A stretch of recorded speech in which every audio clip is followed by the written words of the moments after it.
Jess. That's boy Bray. Yep. And this is the second episode of Four Ropes Full Podcast. You know, I just want to talk about how last week went for the very first episode. It was a bunch of support, bunch of views, To anybody who's seen that video and gave it a look at, gave it a like, shared it, we appreciate you guys. That was cool for a first episode for it to get as much views and everything. It was just pretty cool. So, I just want to start off saying we appreciate y'all and that we hope you guys enjoy. And we just got a bunch of more stuff for you. So, let's talk AEW All Out or modern day ECW pay per view. The outrage is insane. The outrage is actually insane for a pay-per-view that is, quite honestly, one of the best pay-per-views of the year, if not the best pay-per-view at this point we have seen from either company. It's just because y'all said that, I'm going to take off my actual glasses.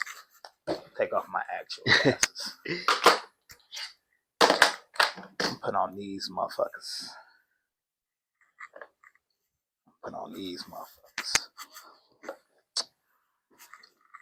So let me get this straight. Y'all been talking about y'all wanted a more edgier wrestling show pay-per-view because the PG era just not it. And AEW gives y'all what the fuck y'all been asking for, and y'all want to talk like it's murder? But y'all, do you remember what earlier ECW was? Have you seen some of those highlights? Oh, brother, ever since getting back into wrestling 2 years ago, that is all I've done is kind of just backlogged everything I really didn't know as a kid going into wrestling. And yeah, y'all people would not have survived the ECW era at all. New Jack alone, you guys would have thrown actual riots. I want to talk about New Jack just because. Man, shout out New Jack, but he is insane. Here's what's crazy about this. New Jack tased the man and threw him off of whatever the fuck they were standing on. Which is, I think it was like 50 feet high. To kill him. Not to just break an arm, not to break a bone. He said, I wanted to see him die. I wanted to kill him. On record, on camera, on voice memo. This nigga said it in a documentary. A nigga that will say I meant to kill somebody somewhere public.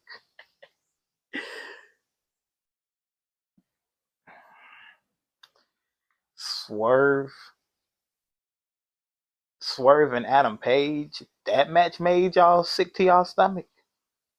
That's just crazy. I'm just saying, bro.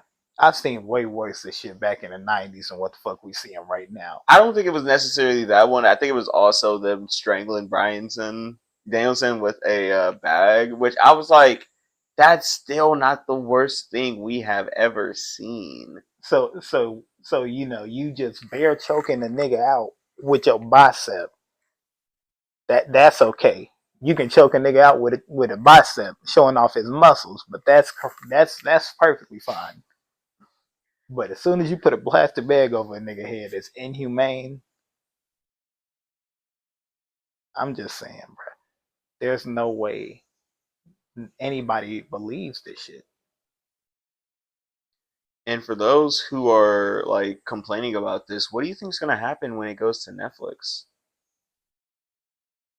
Like, I'm not saying it's going to get to that level, but Triple H was from the Attitude Era. He loved the Attitude Era. So I'm sure he wants to appease to those fans and also an older audience, which is going to involve more violence over time. Like Cody SmackDown. He did, didn't he? Yeah. When I saw that, I was like, so the new era has begun.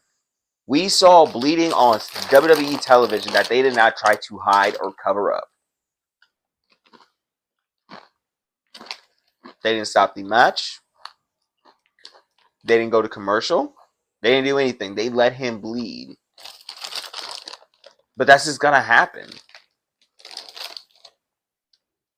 The way people is trying to talk about AEW, I watch both products. I ain't a hater or nothing. But the fact that y'all was tripping that bad shows me that y'all was not paying attention in Ruthless Aggression or Attitude Era at all if you think that that shit was bad. Oh, it's definitely a level of favoritism I'm seeing being played. It's definitely a level of favoritism, and like I said, I don't play bias to either company. I'm always going to keep it a square as just a fan. I'm going to be neutral when it comes to stuff like that. But the bias is crazy because if WWE pulled the same thing, Dave Meltzer would have lost his head. Oh my god, he would have gave that match like a 6 stars. He would have like it's the greatest match on WWE television that we've ever seen in years. But it's the fact that AEW does it, and it's just seen as this outright disgrace to what wrestling is. And it's like, dude, Ric But Flair used to bleed buckets in the ring for just fun. here's the thing though. What I gotta say about Dave Meltzer. There's no way in hell Daniel Bryan had more 5-star matches in AEW than he had in WWE. I'm not saying I ain't saying he had like 15 gems, but I can think of 7 Daniel Bryan matches that made that nigga stand out more than anybody. Like he's had good matches in AEW, but not to the level of his WWE or even Ring of Honor days. Like, it's like I'm not saying that the nigga just is old and he's time to give it up yet. I ain't gonna say like how we talked about Chris Jericho last week. I'm not saying that. But what I am saying is, what the fuck are we gonna do about this? Who's supposed to be the more edgier content of wrestling? Who's supposed to be that unstoppable best wrestling business, best wrestling company on the planet? Is it gonna be WWE? Are we getting a little bit more hardcore again? Back Attitude Era, Ruthless Aggression? Are we getting chair shots to the head again? Are we seeing that on TV? What's up? AEW, are we gonna be the death metal bullshit? Are we gonna be them? Or are we just gonna be just that normal wrestling company? They're standing out in their own unique way. Unique I can get, but it's also a little bit more that just doesn't make sense with this. One moment Tony Khan and them always got these damn charities going back when they giving back to the kids. But what if that's the case? You letting your kids watch this extreme wrestling like this? Know what happens if they in person and they see this shit and they get shooken up? Because they don't know that this ain't fake. I mean that this ain't real. That is true.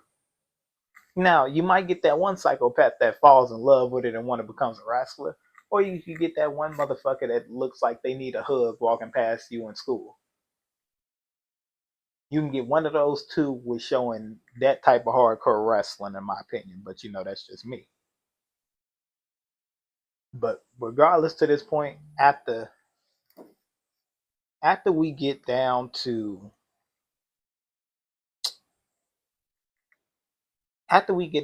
it, one of these motherfuckers need to be on top and one person just needs to back the fuck off. And I don't know how we gonna do it, but we're gonna have to make it work. Because there's no way in hell I'm sitting here with this shit going on again. We need to figure out who's the A plus show. Who's the A plus company? Who's the A plus pay per view maker? Who has the better roster? And there's a lot of indie dudes that y'all got over there at AEW that is not being used at all. I'm sorry, Darby Allin, extremeness, young Jeff Hardy without a care in the world. That's fine. Why is this the first time I'm seeing Hobbs in a minute? Why am I seeing Hobbs cut better promos with some of the dudes that's wrestling right now? Why am I seeing the EVPs holding tag team championships when Top Flight could be world tag team champions right now, giving you insane matches? What are we doing here?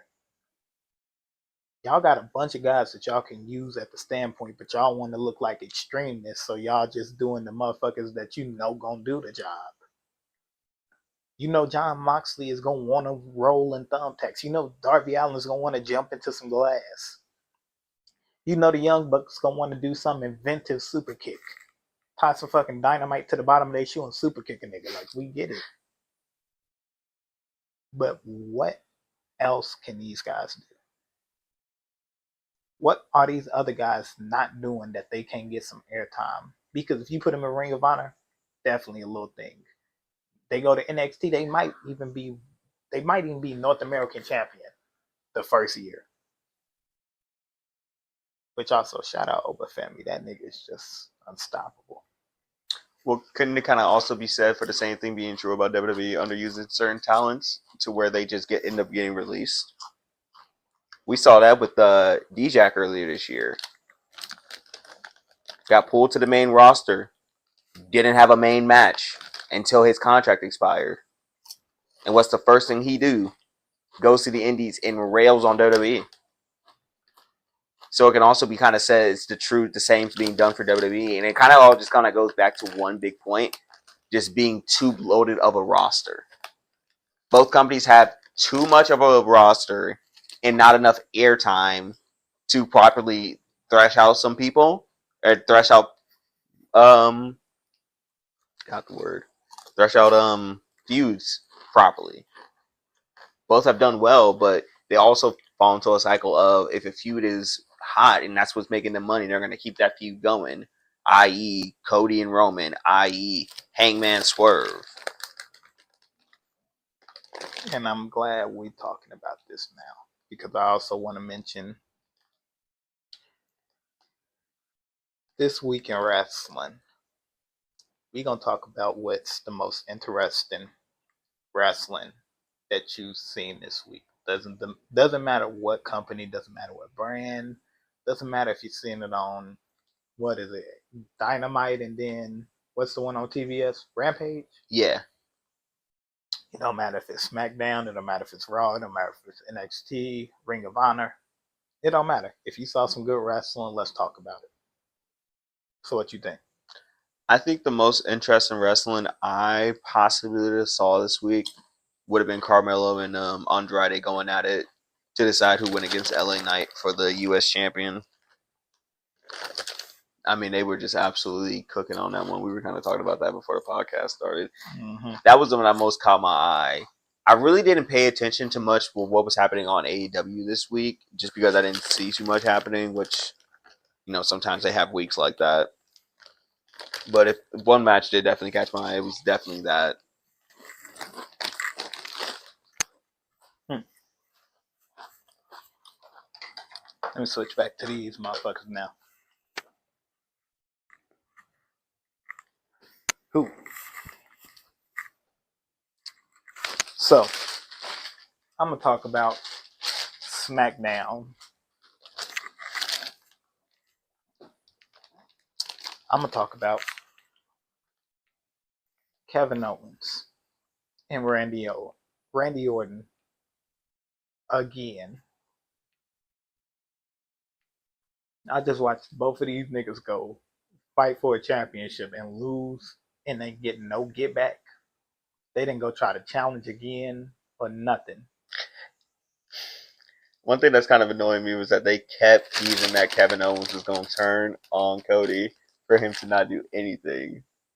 That kind of annoyed me because I was definitely expecting Kevin just to crash out at some point and just start beating on bro. Because it's like, think about it. When was the last time Kevin Owens had a world championship? Or just a championship in general that wasn't the tag title? Can't even tell you. I ain't gonna lie to you. It's been a minute, bro. Like, they set my man's up. Like, and it's like, I feel bad for him because he challenged Roman so many times for the title and kept just losing to the Bloodline. I feel like it's been like 7 years, low key. I don't know why. Bro, it's been a minute. It's been a minute since he's had a title. And it's kind of sad. Because he's so talented. Like, I haven't seen him with a title since the Red Strap Universal title. When he lost that bitch to Goldberg. I don't remember him holding it again. I think that was the last time he would have held a title, bro. I'm so serious.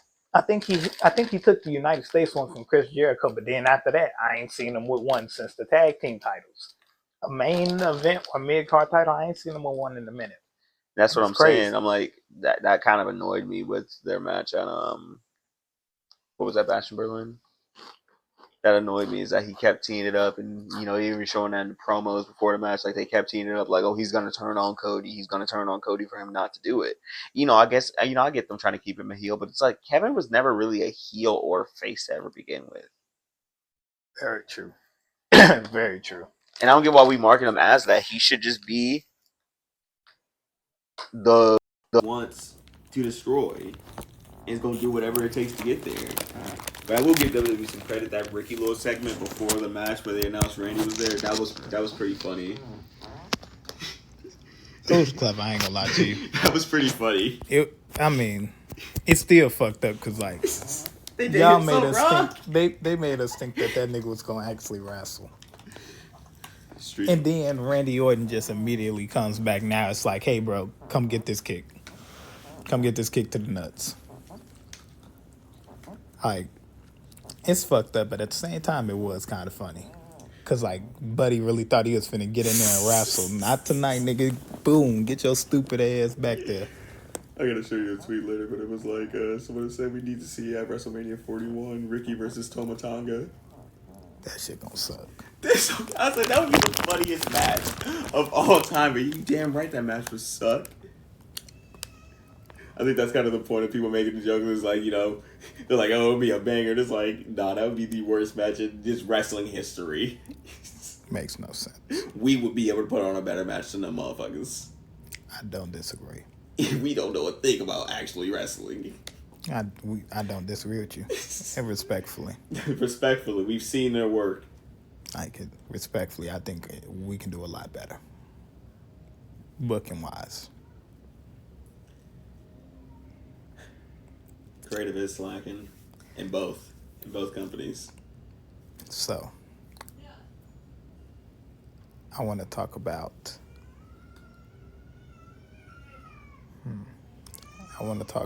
the top 10 Royal Rumble matches. So, me and Bray John been knowing about this for a week. We've been going at it for a week. 10 Royal Rumble matches in draft form. If a pick gets taken, that's your number one pick, you better have a good backup. Because you fucked.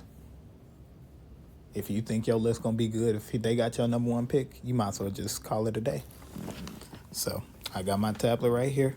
They got my picks. So let's get into top 10 Royal Rumble match drafts of all time in a year. So, I think this is how we just knock out who gets the first pick. Easy game, rock, paper, scissors. All right, word.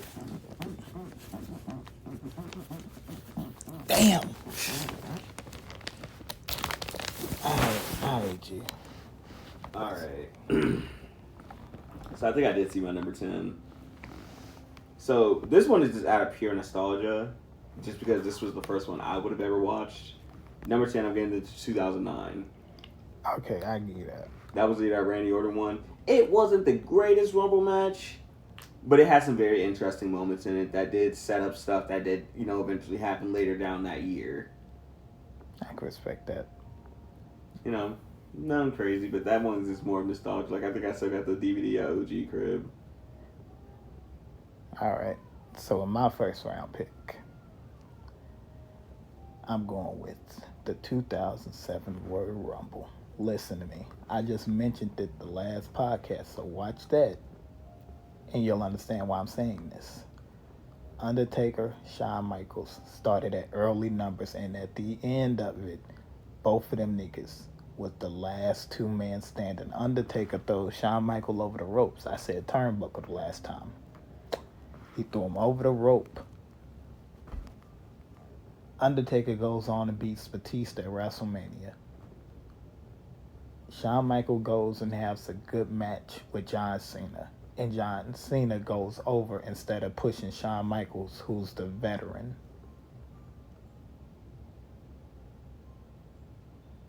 You doing that, like, it's crazy to see that both of them got they ticket to WrestleMania. One went better than the other, but both had great matches. Surprisingly, Undertaker and Batista was a great match. I'm not gonna just get them niggas a round of applause, but you know they had an okay match. It was pretty good. What's your second? Oh, number 2. That's gonna be tough. Let's see. I'm gonna give it to the 2001 Royal Rumble match. That was the one where Austin won and went on to go have that final match with The Rock at Mania. And I think I like that Rumble just because it was so iconic, because he fought tooth and nail to get that final match for that championship. And I don't remember if he won it or not, but I want to say he didn't. I want to say The Rock went over that year, if I'm not mistaken. I don't remember. I'm trying to remember. I want to say The Rock went over.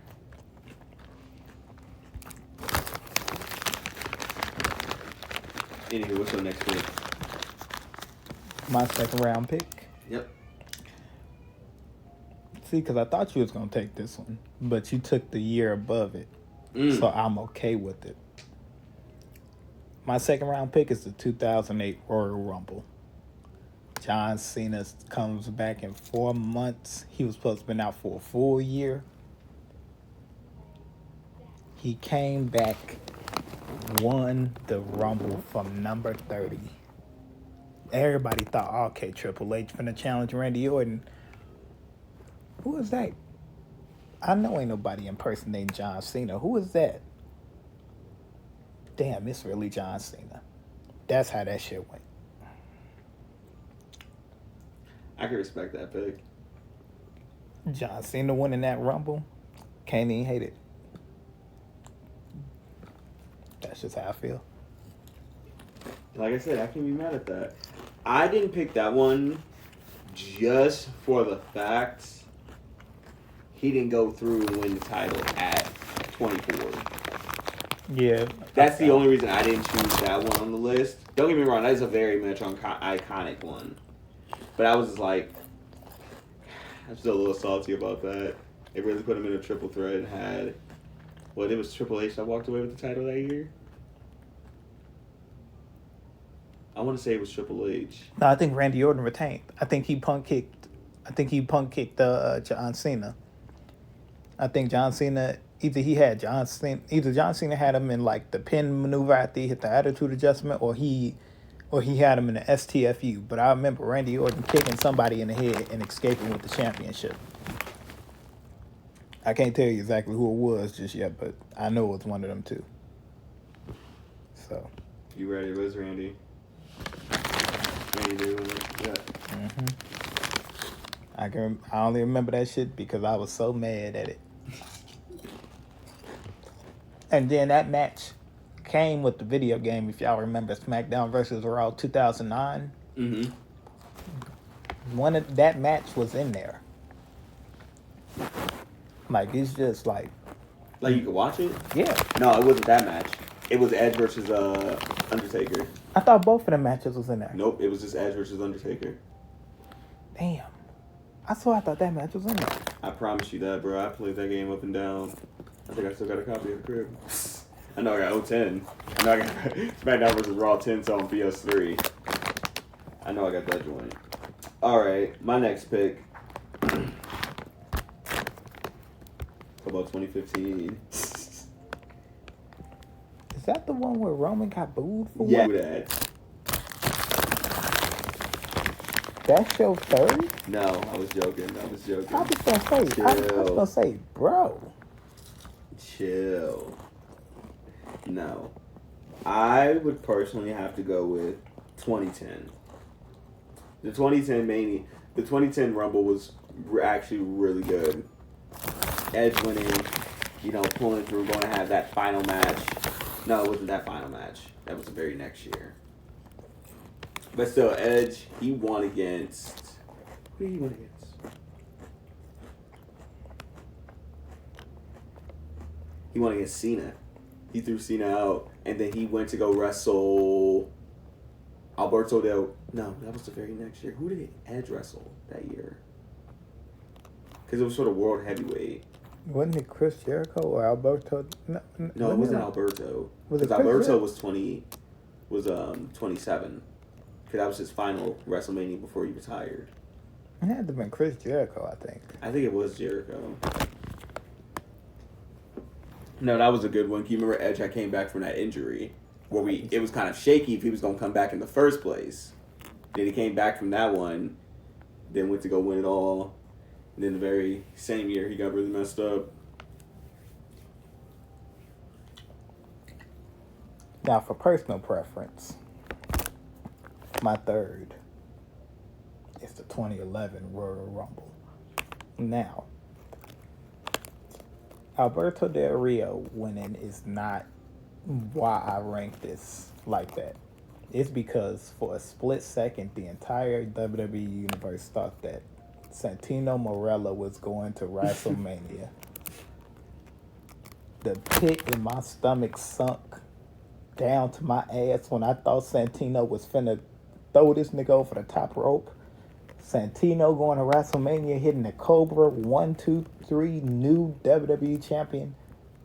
And you just sit back and think to yourself, damn. The underdog did it.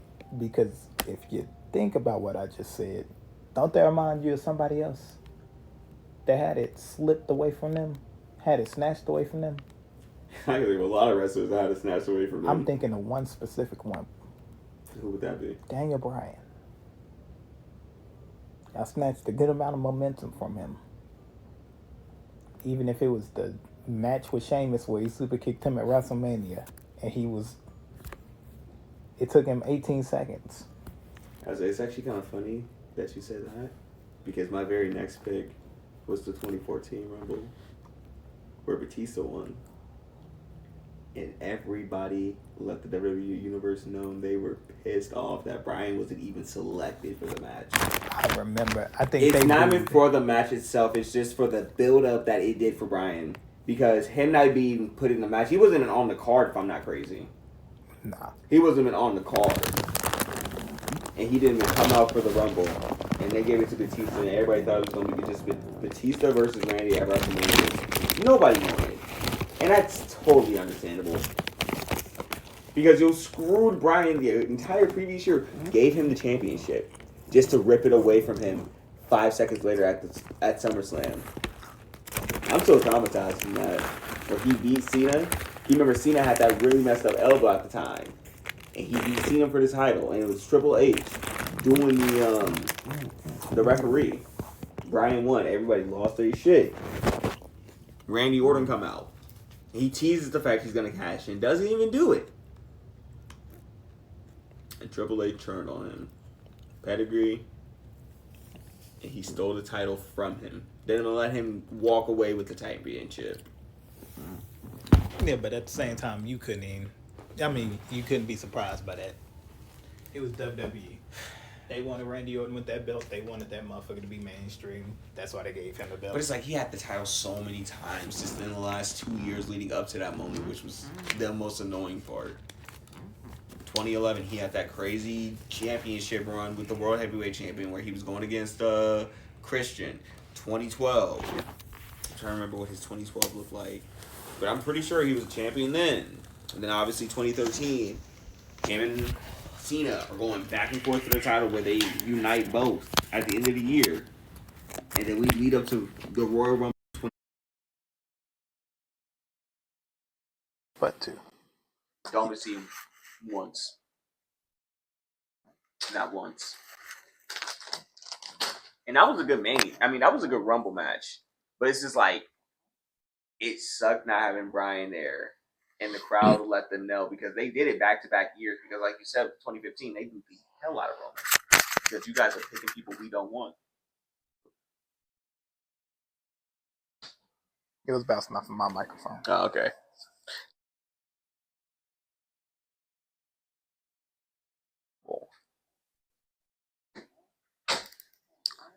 I agree. I mean, I personally would have given you that Rumble, but I'm gonna have to steal the 2018 Men's World Rumble match.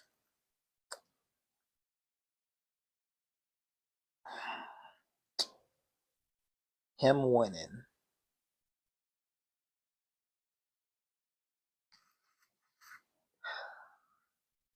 How do I say this?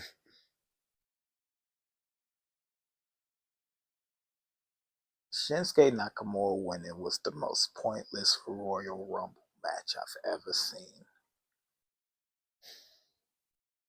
Y'all gave this nigga, y'all gave him 7 minutes of fame.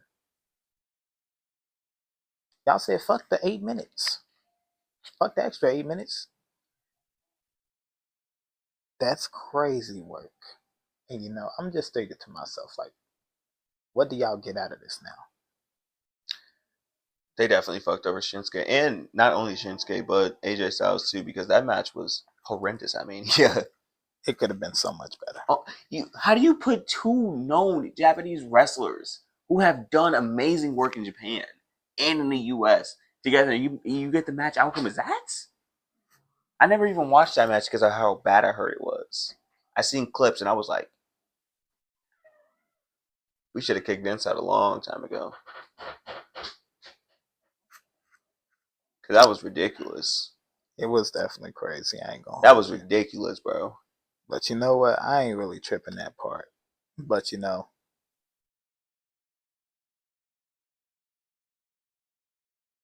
who was your 6?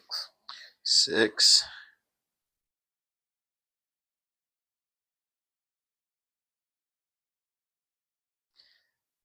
Six got to go to 2006. Rey Mysterio doing it for Eddie. That was just a moment. That was just a moment. Yeah, the title run he had when he won the title really wasn't that crazy, but I mean that match with him, Kurt Angle, and Randy, that's an undeniable classic match right there. You know, it's fucked up. I didn't think about that match. Not gonna lie to you. For real? I didn't think about that match. Him coming out at what? He came out at like number 2. I thought it was 1. It might have been 1. Still early number. Him coming out with Eddie's drop top and the shirt. That was love. And he went out there and put straight work in. I don't think I remembered the Rumble just because, I mean, the match of, like, him getting there and wrestling at the grandest stage of them all was the main reason I was invested. Because you put him against these powerhouse niggas for the World Heavyweight Championship and he came out on top. You got to think about it. Even with him winning, everybody was still like, oh, he's not going to win that title. Like, who was it? Randy Orton and Triple H? Kurt. Oh, no, Kurt Angle. Yeah. Yeah, it was Randy, yeah. Randy and Kurt and Rey Mysterio supposed to be the winner? Y'all gonna convince me that Rey Mysterio's winning this match. Get the fuck out of here. And he does it. I didn't think about the Royal Rumble at all. I didn't think about 2006 at least. Mm-hmm.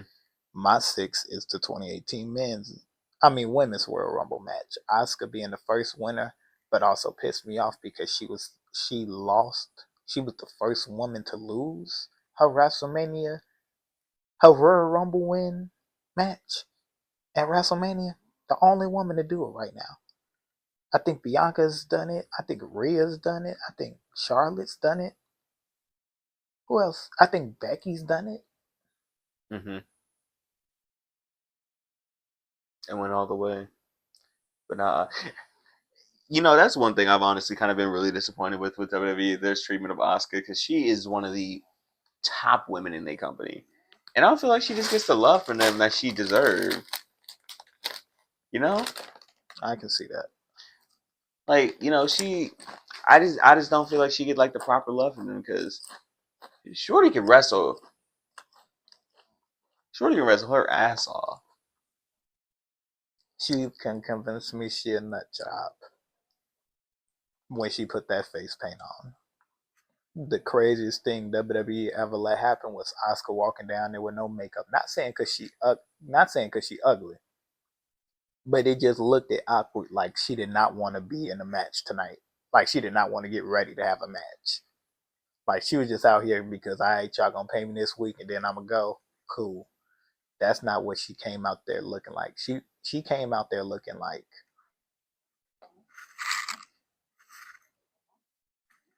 what's up? I'm on TV, y'all. I don't even think she had an entrance. I think they just cut back to commercial and it was just Auska in the ring with Rhea Ripley. That's how boring it looked. Nobody was invested in that shit. So I just think that shit is crazy. Yeah.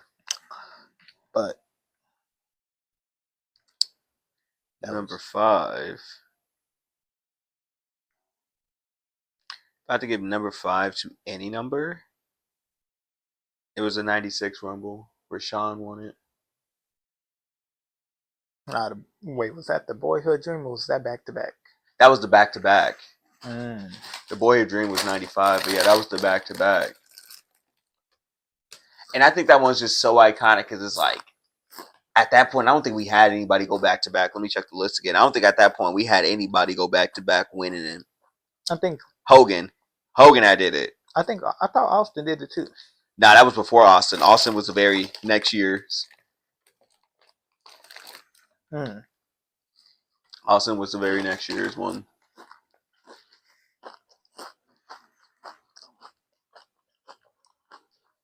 Yeah, that 96 one was tough.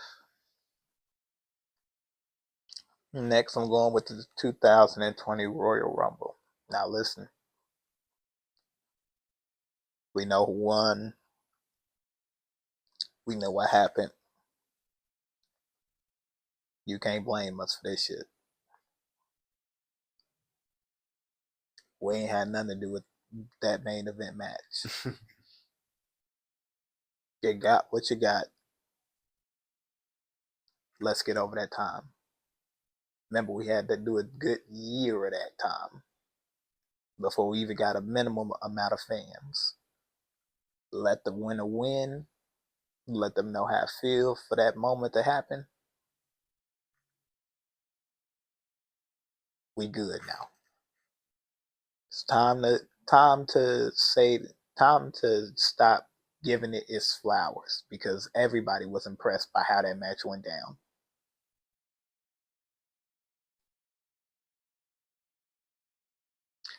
I can agree with that. Drew McIntyre winning. Was that not everybody again? It was the same situation where they thought it was going to be Roman winning. And WWE flipped the script on him. And as Drew McIntyre's finna get ready and make his moment.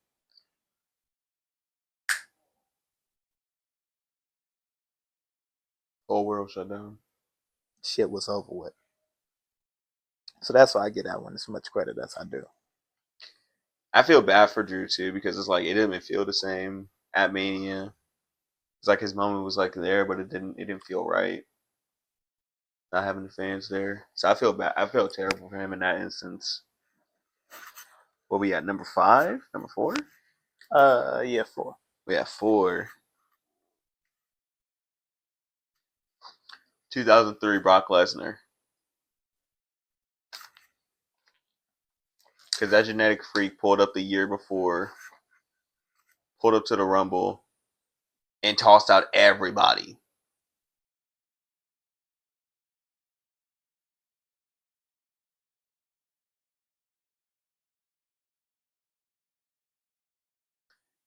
Yeah, Brock was a different beast in the early 2000s, but 03 was crazy. No. Mine's is the 2012 Royal Rumble. And let me just make sure I'm not tripping. Let's make sure this 2012. 2012 was Sheamus. Yep. Thanks to Sheamus, we got the Yes Movement.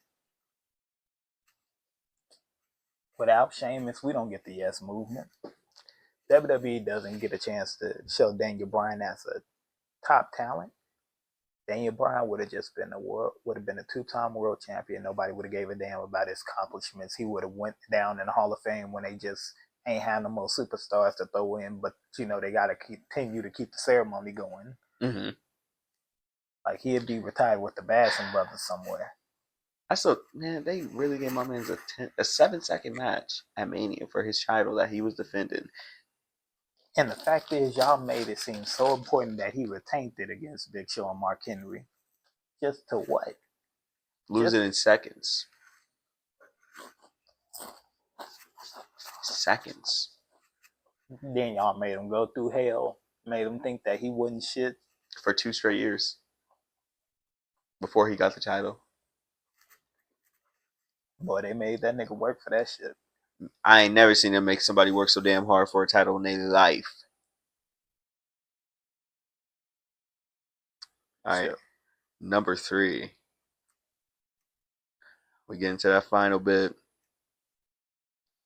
Number 3, I'm going to give to the 2023 Women's Royal Rumble. Seeing Rhea Ripley go from number 1 all the way to the end after having that phenomenal 2022 run was the craziest shit ever. Like I said, I had just got back into wrestling in 2022.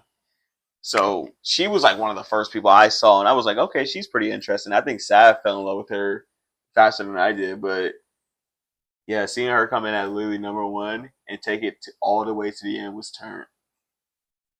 And then she went on to have that amazing match. Absolutely amazing match with Charlotte at WrestleMania 39. Because at points, I thought she was going to lose against Charlotte. Like deep in my heart, I was like, there's no way she's not losing. She's going to win. I was like, she's going to win the title, but her and Charlotte was cooking.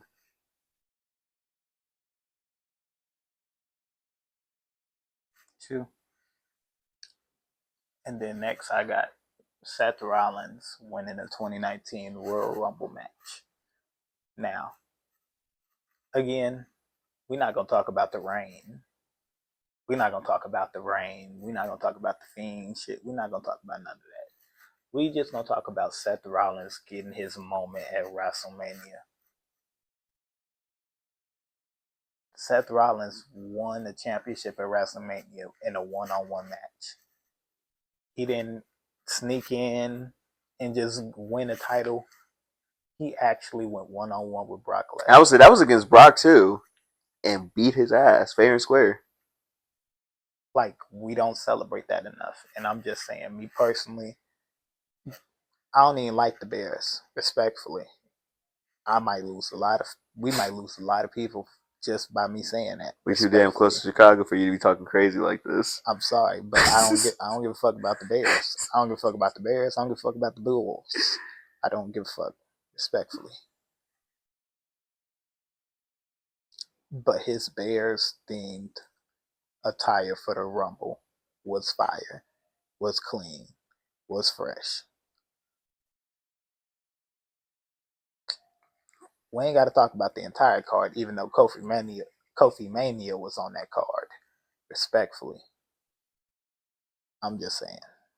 That's how I feel. But that's just me though. I can respect that. I can respect that a lot. That's a fair take. Number 2, we get down to the nitty gritty now. 2000. That's when The Rock won.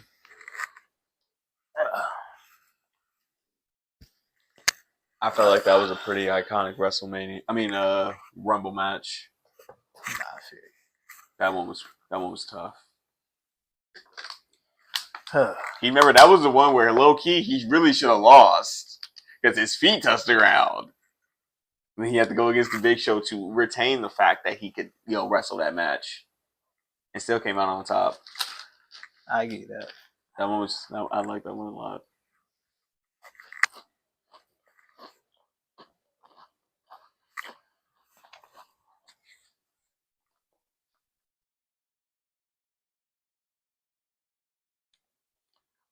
Now, I'm just looking up just so I can confirm the winner of this match. The 2021 Women's Royal Rumble match. Bianca Belair shows her talent. She shows that the EST, that shit is that's real. She showed y'all that it's real. She showed you to believe in this EST shit. Because I'm really like that. I'm not average. Like, I'm really like that. Like, it can get real physical in this motherfucker. Like, I put on a fight in this bitch. So, you know. And she fought her ass off for that one. So I'm just saying, I think that, you know, that's mine. So it's your final pick in the draft, Rajon. My honorable mention would go to 2004. The reason I don't choose it is because that's Chris Benoit's year. Black Sheep, but, you know, honorable mention. But the big dog for Mania, for Rumble matches for me, 05, Batista.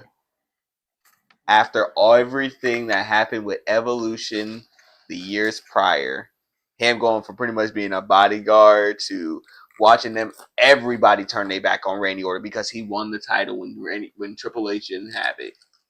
To him, finally being that guy, he gets that choice. All right, hey, you my boy Triple H.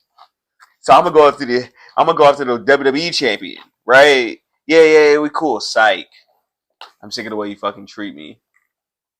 So now I'm gonna show you how much you aren't who you think you are when you don't have the evolution.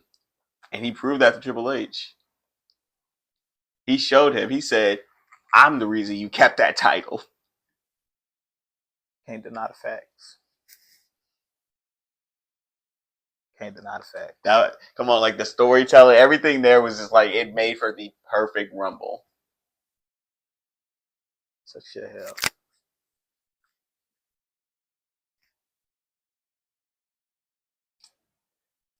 My final pick. Rajon, you put that as your honorable mention, but that's my number one. That's my number one last pick. That's my final pick. My final pick is that Royal Rumble 2005. Because the way that them two motherfuckers fell out the ring, Vince tearing his quads, nothing else making sense after that shit. Batista winning his world championship, John Cena winning his championship. I forgot if it was the WWE or if it was the Batista went for World and Cena went for WWE. I forgot who Cena went against. Was that JBL that year? Mm-hmm. Yeah. I forgot how it came out. I don't know if John Cena. Cena. That was the year. Was that Word Life? Yes. Okay. That was still Word Life because the very next year is when he would have did the one with Time Is Now. Yeah. You know, still crazy to believe that fucking album he made went platinum. Yes, that's insane to think about right there. A wrestler. Yeah, like I said, I would have put 2004 on the list, but it's just like it's so controversial just to talk about Chris Benoit in general in wrestling. But it was like that's a good ass Rumble match. But you know, we synonymously agree that 05 was just that Rumble because you can't deny it. It's just like I said, just everything with Batista building up to that. And like you said, I totally forgot about it. Then it's tearing his quad, just like everything. It just seemed so fabricated, but it was like, no, that was actual some real shit happening. And everything we saw while the cameras was rolling was real. Like they was dead ass lost for a second.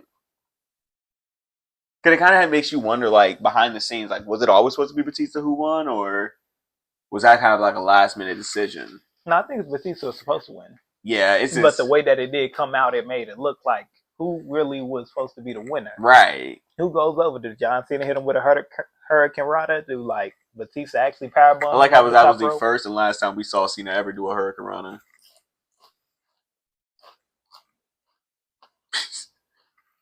Or at least for a minute after that. Because he definitely didn't use a Hurricane Rana for a minute after that whole incident.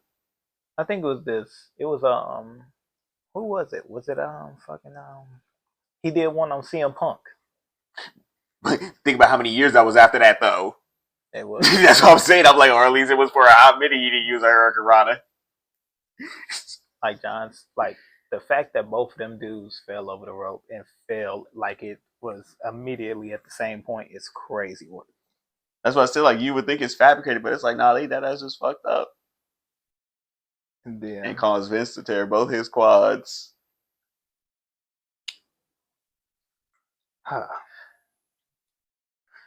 Ladies and gentlemen, we're gonna spend these last couple minutes talking about a little bit of news that we didn't heard around wrestling. Something I want to call it 5-minute wrestling rants. We are gonna rant on a certain topic, and I'm gonna choose it this week. Let's start the timer. To end off these last 5 minutes of the pod, I'm gonna give 2 minutes and 30 seconds of me telling you why I think TNA and NXT is cooking. That partnership, TNA sold out 2 premium live events.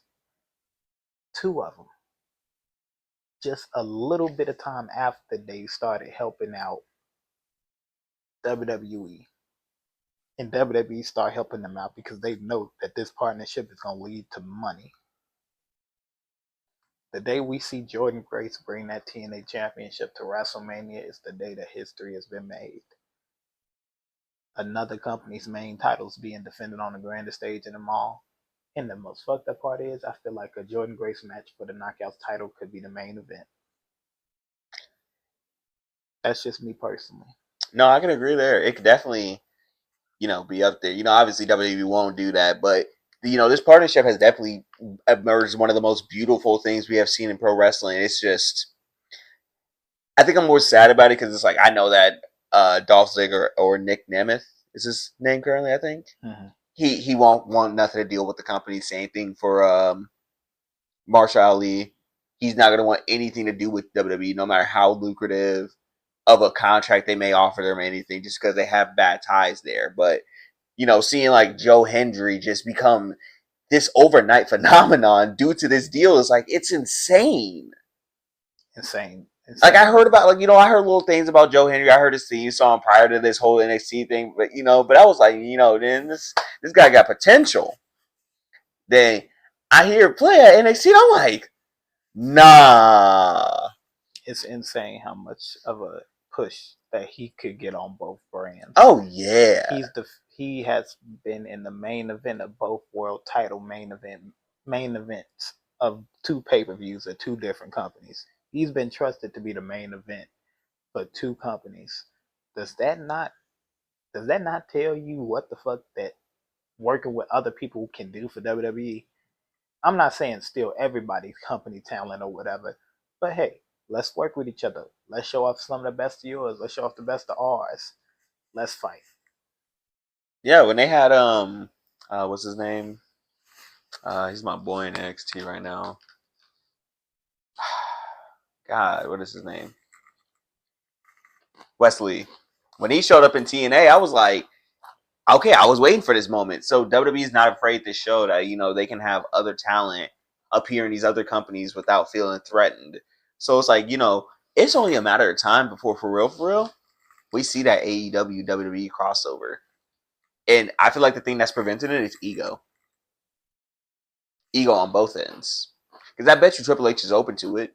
I know Tony Khan is definitely open to it, but it's like their egos of being the 2 biggest wrestling companies in North America will not allow them to just, want to reach out and be like, hey, I think we should work out a partnership. But even then, I don't think that's how you make that work anyways. I mean, I don't think they need to be partners, but at the same time, I can see... Just think about the matches we can get out of that, though. I could see a Seth Rollins versus Kenny Omega match. That's what I'm saying. I'm like, they don't need to do what they're doing with TNA, where it's like this possibly leading up to like a Worlds Collide type thing. But and I've noticed WWE's getting more open to this. Allow for wrestlers to just even reference other wrestlers in other companies. I'll take it back. I'd rather see Kenny Omega versus Xavier Woods, since they got so much history. And I think that they will put on one hell of a match because Kenny Omega will want to have one hell of a match with Xavier Woods. That's what I'm saying. I'm like, even if they just found a way to allow them to like wrestle like in Japan for like the G1 tournament, that as just a wrestling fan in general would be amazing because I want to see some of these wrestlers from these companies go against each other. Like, oh, like the fact that we never saw Will Ospreay versus Cody Rhodes, I'm like, that could be nasty. The Cutter versus the Cutter, the Crossroads versus the Hidden Blade. Think about what those two could do in a match together. Insane things. That's what I'm saying. And as we finishing up on our last couple of seconds of 5-minute rants, again, we just want to thank you guys for all of the views and support that you guys gave us for our first episode, watching all of those YouTube shorts and our TikTok clips and everything like that. That was really cool. You know, we hit 1.3 on our views. So it's like, that's fire, and we appreciate everybody, you know. 1.3 on YouTube, and then I think like 1.1 on TikTok, and it probably didn't hit a little bit on Instagram Reels. So we just appreciate anybody who watched it, you know, gave us some support and everything. We appreciate y'all. So we're gonna try our best to get y'all more content. We'll try our best to get it done every Sunday. So, you know, and we'll also start doing live pay-per-view watches with us. So, you know, come watch the matches with us. Let's see exactly what y'all think. But until next time, we're going to start with something new. And we're going to thank you for wrestling.